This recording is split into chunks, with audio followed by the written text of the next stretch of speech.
آگے اللہ فرماتے ہیں الذی بارکنا حولہ، اس مسجد اقصی جس کے ارد گرد ہم نے برکتیں رکھی ہیں۔ ارد گرد چونکہ سرزمین شام ہے تو اس میں اللہ نے برکتیں رکھیں، دنیاوی برکتیں بھی رکھی ہیں اور روحانی برکتیں بھی۔ روحانی برکتیں یہ ہیں کہ جتنے پیغمبر اس سرزمین میں آئے کسی دوسری زمین میں نہیں آئے، اور جتنے پیغمبروں کی وہاں قبریں ہیں سرزمین شام میں اور بیت المقدس میں، اتنی قبریں پیغمبروں کی کہیں نہیں ہیں، کسی اور جگہ پہ اتنی قبریں نہیں ہیں۔ اور دنیاوی برکتیں کیا ہیں کہ وہاں کی پیداوار، وہاں کی ہوا وہ بہت صحت کے لیے مفید ہے۔ انار، وہاں کا زیتون، وہاں کی انجیر، یہ سارے ایسے برکت والے پھل اللہ وہاں پیدا کرتا ہے اور بہت وافر مقدار میں۔ میں ترکی کے میں شام کے بارڈر تک گیا ہوں۔ پہلے تو شام کا علاقہ بہت وسیع تھا، تو یہ تو اب جو شام ہے یہ تو تھوڑا سا رہ گیا ہے۔ نبی صلی اللہ علیہ وسلم کے دور کا جو شام ہے وہ تو بہت وسیع رقبہ تھا۔ تو وہ ترکی کے بارڈر پہ جب آپ جاتے ہیں اور شام کی سرزمین ملتی ہے تو آپ کو اندازہ ہوتا ہے وہاں کی ہوا میں ایک خاص قسم کی ایک محسوس ہوتا ہے انسان کو اپنی صحت، اور ایک خاص قسم کی خوشبو محسوس ہوتی ہے۔ اور زیتون بہت کثرت سے پیدا ہوتا ہے، انجیر بہت کثرت سے پیدا ہوتا ہے، انار بہت کثرت سے پیدا ہوتا ہے۔ وہاں کے لوگوں کی صحتیں، ان کے چہروں کی فریشنس وہ صاف بتا رہی ہوتی ہے کہ اللہ نے زمین میں جسمانی برکتیں بھی بہت زیادہ رکھی ہیں۔ اور علماء نے لکھا ہے کہ اللہ نے جب یہ بتایا نا کہ مسجد اقصی کے ارد گرد برکتیں، تو اس سے خود بخود یہ ثابت ہوتا ہے کہ جس مسجد کے مبارک ہونے کی وجہ سے اس کے ارد گرد اتنی برکتیں ہیں تو خود اس مسجد میں کتنی برکتیں ہوں گی۔ تو وہ مسجد بہت زیادہ برکت والی ہے۔ تبھی حدیث میں آتا ہے کہ جو مسجد حرام میں نماز پڑھتا ہے اسے 1,00,000 نمازوں کا ثواب ملتا ہے، اور جو مسجد اقصی اور مسجد نبوی میں نماز پڑھتا ہے اسے 1,000، اور بعض روایات میں آتا ہے مسجد اقصی میں 50,000 اور مسجد نبوی میں 1,000۔ اور یہ بھی رسول اللہ صلی اللہ علیہ وسلم کی صحیح حدیث ہے، لا تشد الرحال الا الى 3 مساجد، کہ سفر کیا جائے گا صرف 3 مسجدوں کی طرف۔ کیا مطلب؟ وہ سفر جو بنیت عبادت ہو، بنیت عبادت یعنی 3 مسجدیں ایسی ہیں جن کی طرف سفر کر کے ان مسجدوں کی زیارت کرنا ہی عبادت ہے۔ ویسے تو کوئی بھی مسجد ہو آپ ویسے دیکھنے کے لیے چلے جائیں، اس کو سفر کر کے بھی انسان جا سکتا ہے ویسے ہی دیکھنے کے لیے بھئی مسجد کیسی بنی ہے، خوبصورت ہے یا نہیں، لیکن اعلیٰ وجہ تقرب یعنی وہ سفر جو بطور عبادت کے ہوگا، ان میں صرف 3 مسجدیں ایسی ہیں جن کی طرف زیارت کے لیے سے جانا ہی بذات خود شریعت میں مقصود ہے اور ایک عبادت ہے، اور ان میں جا کے نماز پڑھنے کی اضافی بہت زیادہ فضیلت ہے۔ تو وہ 3 مسجدیں ہیں، آپ نے فرمایا ایک مسجد حرام، ایک مسجد اقصی اور ایک مسجد نبوی۔ تبھی مسلمان جب تک مسجد اقصی آزاد نہیں تھی تو مسلمان مسجد اقصی بھی سفر کر کے جایا کرتے تھے، مسجد حرام بھی، اور مسجد نبوی تک تو الحمدللہ اب بھی جاتے ہیں۔ اور اللہ سے ہم دعا کرتے ہیں کہ اللہ تعالیٰ مسجد اقصی کو دوبارہ آزاد کرائے تاکہ ہمیں بھی وہاں جا کے نماز نصیب ہو اور مسجد اقصی کی ہمیں بھی زیارت نصیب ہو۔ یہ ہر مسلمان کی تمنا ہے، اور بہت سے لوگوں کو اللہ نے یہ توفیق دی ہے، وہاں جاتے ہیں، اور بہت سے لوگ اس زیارت سے محروم ہیں۔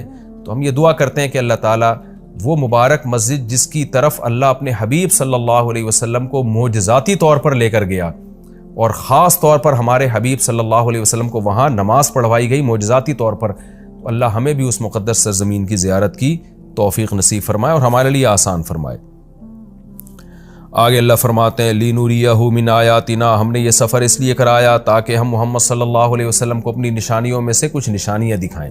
وہ نشانیاں یہی ہیں کہ جو معراج کی رات آپ کو دکھائی گئیں، پیغمبروں کی زیارت کروائی گئی، جنت جہنم دکھائی گئی، تو یہ ساری بڑی بڑی نشانیاں تھیں۔ خود معراج خود ایک بڑی نشانی ہے۔ اِنَّهُ هُوَ السَّمِيعُ الْبَصِيرُ، اللہ تعالیٰ خوب سننے والا اور دیکھنے والا ہے۔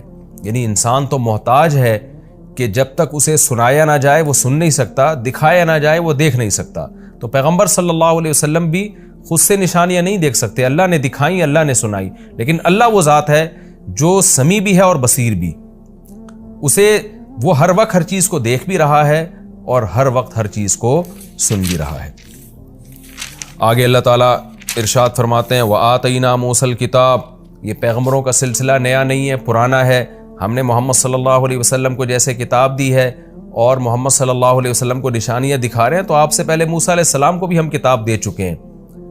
اور بیت المقدس کا تذکرہ ہے نا، تو یہودی بیت المقدس پہ ہمیشہ سے دعویٰ کرتے رہے کہ بیت المقدس تو ہمارا ہے اور اس میں تو ہمارے پیغمبر مدفون ہیں، تو اس کا بھی اللہ جواب دے رہے ہیں کہ ہم نے اہل یہودیوں کو کتاب دی تھی، مگر انہوں نے کتاب کا حشر کیا، تو آگے پورے رکوع میں اسی کی تفصیل ہے کہ کس طرح انہوں نے خدا کی نافرمانی کی ہے، جس کے نتیجے میں اللہ نے ان سے یہ خلافت چھینی ہے اور بیت المقدس ان سے چھینا گیا ہے، تو اسی کا تذکرہ ہے۔ وَآتَيْنَا مُوسَى الْكِتَابَ، ہم نے موسیٰ کو کتاب دی، وَجَعَلْنَاهُ هُدًى، اور ہم نے ہدایت بنایا تھا اس کتاب کو، لِبَنِي اسرائیل، بنی اسرائیل کے لیے، اللہ تتخذوا من دونی وکیلا، اور ان سے کہا تھا میرے سوا کسی کو کارساز نہ بنانا، اللہ ہی سے دوستی لگانا، اللہ ہی کو اپنا وکیل یعنی کارساز سمجھنا کہ اللہ ہی تمہارے کام بنائے گا بگاڑے گا، لہذا اللہ ہی سے بنا کے رکھنا ہے۔ وکیل کہتے ہیں جو آپ کے کام بنانے والا ہوتا ہے۔ تو جب اللہ پہ اعتماد اور توکل کرو گے، اللہ ہی کو کارساز سمجھو گے، تو پھر ظاہر ہے اس کی اطاعت بھی کرو گے نا، مگر یہودیوں نے ایسا نہیں کیا۔ آگے اللہ خطاب کرتے ہیں ذریۃ من حملنا مع نوح، اے وہ لوگو جن کو ہم نے نوح کے ساتھ سوار کیا تھا، اے ان کی ذریت، یعنی اللہ تعالیٰ ہم سب سے، پوری انسانیت سے خطاب کر رہے ہیں کہ تم وہ لوگ ہو جن کو ہم نے نوح کے ساتھ کشتی میں سوار کیا تھا، ان کی اولادیں ہو تم۔ نوح علیہ السلام کے ساتھ کشتی میں بہت سے لوگ سوار ہوئے تھے، ان میں نوح علیہ السلام کے 3 بیٹے بھی تھے، حام، سام اور یافس، جن کا نام بیان کیا جاتا ہے۔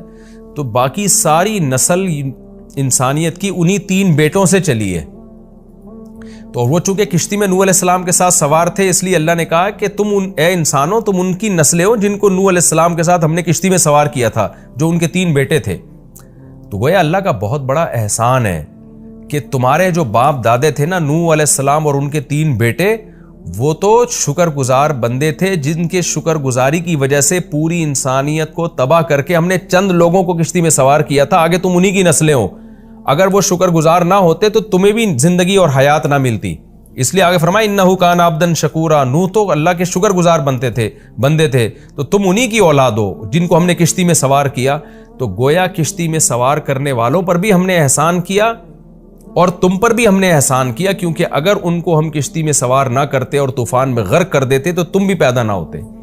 تو اللہ تعالیٰ ہمیں ترغیب دے رہے ہیں کہ تمہارے باپ شکر گزار تھے، جن کی وجہ سے ان کو اور ان کے بیٹوں کو میں نے کشتی میں سوار کر کے بچایا، تو انہی کی وجہ سے میں نے تمہیں بھی بچایا۔ تو اے ان لوگوں کی ذریت، اے ان لوگوں کی نسلوں جن کو میں نے نوح کے ساتھ کشتی میں سوار کیا تھا، نوح شکر گزار آدمی تھے۔ تو کیا مطلب؟ تم بھی میری ان آیات کو غور سے سنو اور تم بھی شکر گزار بنو۔ تو آگے نیا مضمون شروع ہو رہا ہے، وَقَضَيْنَا إِلَىٰ بَنِي إِسْرَائِيلَ فِي الْكِتَابِ لَتُفْسِدُنَّ فِي الْأَرْضِ مَرَّتَيْنِ۔ اس میں نیا مضمون ہے کہ ہم نے بنی اسرائیل کو بتا دیا تھا کہ تم زمین میں فساد مچاؤ گے، تم ناشکری کرو گے، جس کی وجہ سے تم پر اللہ کے عذاب آئیں گے۔ تو بنی اسرائیل نے ان باتوں پر عمل نہیں کیا جس کی وجہ سے ان پر قوم مسلط ہو کر ان کو عذاب چکاتی رہی۔